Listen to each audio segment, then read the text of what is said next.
Absolutely, yes. With that 52 firearm, there's no gun shown, okay? There's no gun involved.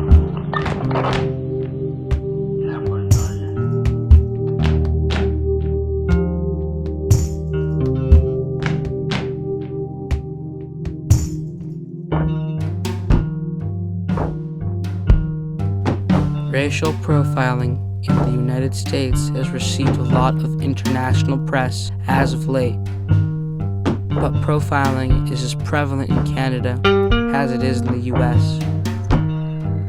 In Montreal, the second largest city in Canada, Black people are subjected to much greater surveillance and the likelihood of forceful arrest compared to white people who engage in the same activities. In fact, complaints of racial profiling to the Quebec Human Rights Commission have risen by 52.1% since 2012.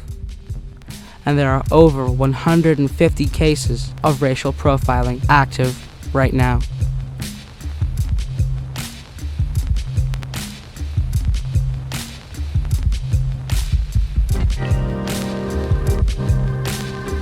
Although profiling affects racialized people of every age, youth are most likely to be targeted.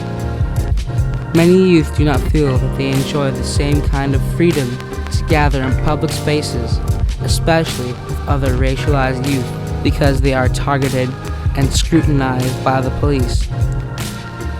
In one study, over 40% of Black youth reported being physically searched by police, compared to only 17% of white youth.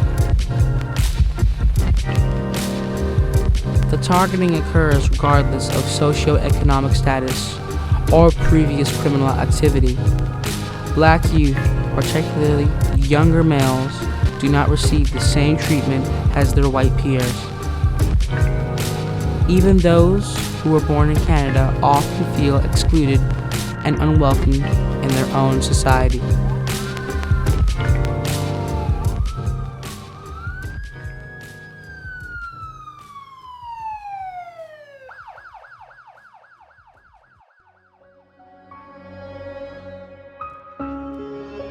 We cannot deny the links between racial profiling and the drastic increase of incarceration of racialized people. In the past 10 years, the incarceration of Black people has increased by 80%. Over the same period, the incarceration of white people has declined by 3%.